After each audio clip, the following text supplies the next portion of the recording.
CBB arts classes में दोस्तों आप सभी का स्वागत है। आज के इस वीडियो में क्लास 12th इतिहास के महत्वपूर्ण क्वेश्चन आंसर दोस्तों यहां पे हम लोग कवर करने वाले हैं। वो क्वेश्चन जो काफ़ी बार एग्ज़ाम में पूछे गए हैं। तो चलिए शुरुआत करते हैं और समझते हैं यहाँ पे महत्वपूर्ण क्वेश्चन आंसर आपके सामने लेकर आए हैं। सबसे पहला क्वेश्चन दोस्तों यहाँ पे है और ये क्वेश्चन कई बार एग्ज़ाम में पूछा गया है, तो काफ़ी इंपॉर्टेंट है। इसको ध्यान से थोड़ा बहुत समझते चलिए, आपको आसानी से याद हो जाएगा। क्वेश्चन है कि भक्ति आंदोलन से आप क्या समझते हैं, इसकी प्रमुख विशेषताओं को बताइए। इसी क्वेश्चन को अथवा करके पूछा गया है कि भक्ति आंदोलन किसे कहते हैं, इसके मुख्य विशेषताओं का विश्लेषण कीजिए। तो दो ही चीज़ में पूछा गया है, एक तो भक्ति आंदोलन क्या होता है, दूसरा इसकी प्रमुख विशेषताएं कौन है। अब दोस्तों अगर आपको भक्ति आंदोलन के बारे में थोड़ा सा पता है तो विशेषताएं आप आराम से लिख पाओगे, क्योंकि जो परिभाषा होती है उसी परिभाषा से ही विशेषताएं बनती हैं। क्योंकि अगर मान लीजिए कोई एक व्यक्ति है, ठीक है, कोई एक व्यक्ति है, इस व्यक्ति के बारे में अगर कहा जाए कि इस व्यक्ति के बारे में वर्णन कीजिए, ठीक है, तो इसमें कोई विशेष बात होगा तभी तो वर्णन करेंगे। तो जो वर्णन करेंगे वही इसकी विशेषताएं हो जाएंगी और वही इसकी परिभाषाएं हो जाएंगी। तो दोस्तों यहाँ पे हमें सबसे पहले समझना है कि भक्ति आंदोलन क्या है। इसके बाद हम समझेंगे कि जो है इसकी प्रमुख विशेषताएं क्या है। इसके बाद विश्लेषण तो अपने आप हो ही जाएगा। तो चलिए शुरुआत करते हैं और समझते हैं।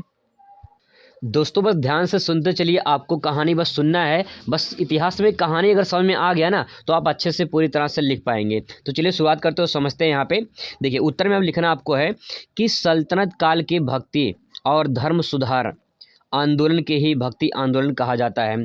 तो सल्तनत काल है, जब इसकी शुरुआत हुई थी तो उसी टाइम पे जो है भक्ति और धर्म सुधार के कुछ आंदोलन शुरू हुए थे, तो इसी को भक्ति आंदोलन नाम दिया गया है। तो यहाँ पे दो ही पॉइंट हमको देखने सीखने को मिलता है कि सबसे पहला पॉइंट है कि सल्तनत काल जब शुरू हुआ था उस टाइम पे भक्ति और धर्म सुधार के दो आंदोलन देखने को मिलते हैं, उसी को नाम दिया गया है भक्ति आंदोलन। तो दोस्तों शुरुआत यहाँ से हो चुकी है। दो पॉइंट आपको ध्यान में रखना है, पहला सल्तनत काल में भक्ति काल की शुरुआत हुई थी और धर्म सुधार के, ठीक है। अब देखिए आगे कहा गया है, अर्थात हम कह सकते हैं सल्तनत काल में हिंदुओं में अनेक ऐसे धर्म विचारक हुए जिन्होंने भक्ति को अधिक महत्व दिया। तो यहाँ पे ये सल्तनत जो काल है यही सबसे महत्वपूर्ण पॉइंट है इसमें, कि सल्तनत काल जब उदय हुआ तो उस टाइम पे हिंदुओं में ऐसे अनेक विचारक धर्म विचारक आए जिन्होंने भक्ति को जो है भक्ति का अधिक महत्व दिया। इसके बाद जो है धर्म सुधार का एक नया आंदोलन जो है यहाँ पे प्रारंभ हो गया। जब सल्तनत काल में हिंदू आए तो उन्होंने हिंदू से संबंधित जो है भक्ति का जो है मार्ग चुना और उसी पे अपने धर्म सुधार को जो है एक नया आंदोलन जो है प्रारंभ कर दिया। आगे देखिए जो भक्ति आंदोलन के नाम से प्रसिद्ध हो गया। दोस्तों यहाँ पे दो तीन पॉइंट ध्यान में रखना। पहला पॉइंट है सल्तनत काल में जो है जब हिंदुओं का उदय हुआ तो उसी टाइम पे कुछ ऐसे धर्म विचारक जो है आए जिन्होंने भक्ति को अधिक महत्व दिया और जिसके बाद जो है उसी महत्व को जो भक्ति को नाम दिया गया है उसी को जो है भक्ति आंदोलन आगे नाम दे दिया गया, ठीक है। अब दोस्तों आगे बढ़ते थोड़ा सा और विस्तार से इसको समझने की कोशिश करते हैं, क्योंकि जब क्वेश्चन आपसे पूछा जाएगा तो लॉन्ग में पूछा जाएगा और 4 नंबर दोस्तों फिक्स हो जाएगा। बस आप सिर्फ सुनते चलिए आराम से। यहाँ पे दोस्तों कहा गया है कि इस आंदोलन का इतिहास आचार्य शंकराचार्य के काल से शुरू होता है। दोस्तों यहाँ पे जो मेन पॉइंट है, कीवर्ड है, उसको मैंने यहाँ पे हाईलाइट कर दिया है। दोस्तों ये बात ध्यान रखिएगा, यहाँ पे जो मेन पॉइंट है अगर आप उसे समझ जाते हैं तो कहानी अपने आप बना के लिख सकते हैं। अगर आपको पूरी स्टोरी थोड़ा पता है तो आप आराम से लिख पाते हैं। देखिए यहाँ पे कहा गया है इस आंदोलनी भक्ति जो आंदोलन शुरू हुआ था वो किसके काल में। यहाँ से एक बहुविकल्पीय प्रश्न भी बन सकता है कि जो भक्ति आंदोलन है ये किसके काल में शुरू हुआ। तो आचार्य शंकराचार्य के काल में शुरू हुआ था भक्ति आंदोलन। पॉइंट भी नोट मिलाड, इसको पॉइंट को नोट किया जाए। दोस्तों आगे बढ़ते हैं। यहाँ पे देखिए भक्ति काल के संतों ने बहुदेववाद का खंडन किया, मतलब बहुत देवताओं के उन्होंने खंडन किया कि देवता एक है, ईश्वर एक है। बहुदेववाद मतलब कि बहुत सारे देवताओं को यहाँ पे कहा गया है, लेकिन इसका इन्होंने खंडन किया है। तो भक्ति काल के जो संत थे इन्होंने बहुत से देवताओं को मानने से इनकार किया, उसका खंडन किया है। आगे देखिए कहा एक ईश्वरवाद का, मतलब एक ईश्वर को माना है। सिर्फ किसको माना है? एक ईश्वर को माना है। एक ईश्वर को जो है उन्होंने उपदेश दिया है कि अगर मानना है भक्ति काल में तो हमें सिर्फ एक ईश्वर को मानना है, बहुत बहुत देवताओं को, बहुत ईश्वर को नहीं मानना है, तो यहाँ पे इसका खंडन किया है और एक ईश्वर को माना है। ये बात ध्यान रखेंगे। आगे देखिए कहा गया इसमें, उन्होंने कर्मकांड, जाति भेद का विरोध किया और मूर्ति पूजा का भी खंडन किया। तो जो भक्ति काल के संत थे, इन्होंने मूर्ति पूजा का विरोध किया है, उसका खंडन किया है, उसका विरोध किया है। भक्ति से ईश्वर को प्राप्त करने का उपदेश दिया है। तो यहाँ पे उन्होंने कहा कि मूर्ति पूजा का विरोध करते हुए कहा है कि आप भक्ति करिए और भक्ति से ईश्वर को प्राप्त कर सकते हैं। उसी को उन्होंने क्या दिया, एक उपदेश दिया कि आप भक्ति करिए, उसी से आपको ईश्वर की प्राप्ति होगी। आगे कहा गया है इसमें, इसी को इतिहास में भक्ति आंदोलन के नाम से जाना जाता है। तो यहाँ पे जो मूर्ति पूजा है, इसको उन्होंने खंडन किया है। जो बहु ईश्वरवाद है, यानी बहुत देवताओंवाद, उसका भी खंडन किया है। उन्होंने सिर्फ एक ईश्वर को माना है और किसी भी कर्मकांड, जाति का जो है उसको विरोध किया है। उन्होंने सिर्फ बात कहा है कि अगर आपको मानना है तो सिर्फ भक्ति की उपासना करिए, जो भक्ति है उसी से ईश्वर को प्राप्त कर सकते हैं, और उसी का उन्होंने उपदेश दिया। यही जो काल चला, यही आंदोलन चला, उसी को नाम दिया गया भक्ति आंदोलन। आई होप दोस्तों कि आपको समझ में आया होगा।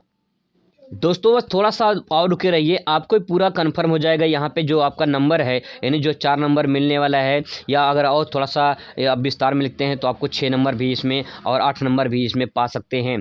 ठीक है, आगे बढ़ते हैं। देखिए इसमें भक्ति काल की विशेषताएं। यहाँ पे भक्ति काल की जो विशेषताएं, मैंने आपको शुरू में बता दिया था कि जो विशेषताएं होती हैं वो परिभाषाओं से ही निकल कर आती हैं। वही बात दोस्तों आपको यहाँ पे समझना है। देखिए जो परिभाषा हम लोग ऊपर पढ़े थे, उसी की शिक्षाएं यहाँ पे, उसी की परिभाषाएं ही जो है यहाँ पे विशेषताओं के रूप में मिलती हैं। अगर आपसे पूछता है भक्ति काल की शिक्षाएं बताइए, तो शिक्षाएं भी यही हैं, जो परिभाषा है वही विशेषता है और वही शिक्षाएं भी हैं। तो चलिए समझते हैं। इसमें देखिए कहा गया है, भक्ति आंदोलन के समर्थक एक ईश्वरवाद में विश्वास करते थे। तो मैंने परिभाषा में ही आपको बताया था कि उन्होंने बहुदेववाद का समर्थन नहीं किया है, उसका खंडन किया है। उन्होंने सिर्फ एक ईश्वरवाद को माना है, सिर्फ एक ईश्वर को माना है कि अगर आप मानते हैं तो एक ईश्वर को मानिए। बाकी जो सारे लोग मानते हैं कि हाँ बहुदेवतावाद है, ये अब उन्होंने खंडन किया है। इसके बाद तो ये पॉइंट यहाँ बन जाता है। दूसरा पॉइंट ये है, इन्होंने चरित्र की शुद्धता को मनुष्य का आभूषण बताया है। अगर जो मनुष्य है, अगर उसका चरित्र ठीक है, अगर मनुष्य का चरित्र ठीक है, शुद्ध है, तो वही उसका आभूषण बताया गया है, और कोई उसमें जो है सजावट श्रृंगार नहीं है। मनुष्य की चरित्र ही उसकी शुद्धता और आभूषण का प्रतीक है, ये उन्होंने बताया है। आगे देखिए इसमें क्या कहा गया है। इसमें कहा गया है, संतों ने जाति प्रथा पर भीषण प्रहार किया है, मतलब जाति प्रथा पर विरोध किया है। अभी मैंने ऊपर ही आपको परिभाषा बताया था कि वहां पे जाति प्रथा का उन्होंने खंडन किया है, तो उसी को जो है जाति प्रथा में इन संतों ने भीषण प्रहार किया है, मतलब इसका विरोध किया है, इसका खंडन किया कि भाई जाति प्रथा नहीं है ऐसा कुछ। तो यहाँ पे ये पॉइंट दोस्तों आप नोट करेंगे। आगे देखिए पे कहा है, नेक्स्ट पॉइंट है कि यहाँ पे सच्चे हृदय से भगवान की भक्ति करने से मोक्ष की प्राप्ति होती है। अगर आप सोचते हैं कि हमें मोक्ष की प्राप्ति करनी है, तो आप सच्चे हृदय से भगवान की भक्ति में लीन हो जाइए, आपको मोक्ष जरूर मिलेगा। इस बात में इसमें कहा गया है। आगे देखिए कहा गया है कि अगर मोक्ष प्राप्त करना है तो मोक्ष के लिए संन्यास आवश्यक नहीं है। यहाँ पे अगर आप जो संन्यास लेते हैं, जो सन्यासी होते हैं, उनको मोक्ष प्राप्ति करना है तो उसके लिए सन्यासी होने की जरूरत नहीं है। आप बिना सन्यासी के ही जो है भक्ति में लीन होकर आप मोक्ष की प्राप्ति कर सकते हैं। ये बात इसमें कही गई है। आई होप दोस्तों आपको समझ में आ रहा होगा। फिर भी अगर आपको समझ में ना आए तो कोशिश करिए एक बार थोड़ा सा कहानी समझने की, तो आई होप कि आपको समझ में आ जाएगा। अगला पॉइंट देखिए, यहाँ पे कहा गया है कि छोटे बड़े, चाहे छोटे हों चाहे बड़े हों, चाहे ऊंच हों चाहे नीच हों, इनका भेदभाव नहीं माना है इन्होंने। इसमें सबको समान माना है। कैसा माना है? सबको समान माना है इसमें। तो यहाँ पे भक्ति काल ने सभी को समान माना है, कोई छोटा नहीं, कोई बड़ा नहीं, कोई ऊंच नहीं, कोई नीच नहीं, सब बराबर हैं, सब समान हैं। इसके बाद तो यहाँ पे कहा गया है कि मूर्ति पूजा का इन्होंने विरोध किया है। मैंने अभी ऊपर परिभाषा दोस्तों आपको बताया था कि मूर्ति पूजा का इन्होंने खंडन किया है, इसका विरोध किया है। तो यहाँ पे एक पॉइंट ये भी निकल कर आता है कि यहाँ पे मूर्ति पूजा का उन्होंने विरोध किया है। दोस्तों मैंने अपने शुरू में पहले ही बता दिया कि जो परिभाषाएं होती है उसी से विशेषताएं बनती है। तो अगर परिभाषा आपको समझ में आ गया होगा तो विशेषताएं अपने आप बन जाएगा। आगे देखिए कहा गया है, इन्होंने सामाजिक कुरीतियों, कुरीति मतलब बुराई होता है, बुराई पर प्रहार किया है। जो समाज में बुराइयां हैं उससे भी उन्होंने जो है दरकिनार किया है, उसी को बुराइयों को जो है प्रहार किया कि ये गलत है। जैसे कि यहाँ पे ऊंच नीच की भावना बताया गया है और जो है जाति प्रथा के बारे में उन्हें बताया, तो उसकी सामाजिक जो बुराइयां हैं उसका भी जो उन्होंने खंडन किया है, उसका विरोध किया है। आगे देखिए कहा गया 10वां पॉइंट में, यह आंदोलन देशव्यापी था, मतलब पूरे देश में चल रहा था। यह आंदोलन सिर्फ इस जगह पे नहीं था, पूरे देश में ये चल रहा था। आगे दोस्तों 10वां पॉइंट आपके सामने, यहाँ पे लास्ट पॉइंट आपके सामने है कि इस आंदोलन का जन्म दक्षिण भारत में हुआ है। तो यहाँ पे इंपॉर्टेंट पॉइंट ये है सब कि जो आंदोलन शुरुआत हुई थी ये दक्षिण भारत से शुरुआत हुई थी। तो दोस्तों ये रहा पूरा का पूरा आपके सामने ये इंपॉर्टेंट क्वेश्चन। अगर आप इसे तैयार कर लेते हैं तो कहीं न कहीं आपका ये 4 नंबर से फिक्स हो जाएगा। आई होप कि आपको ये क्वेश्चन आंसर जो है आपको याद हो गया होगा। अगर आप चाहते हैं कि आपके कहे अनुसार जो भी आप टॉपिक बताएं उसके अनुसार वीडियो बन जाएगा। आई होप कि दोस्तों आपको पसंद आया होगा। Thanks for watching.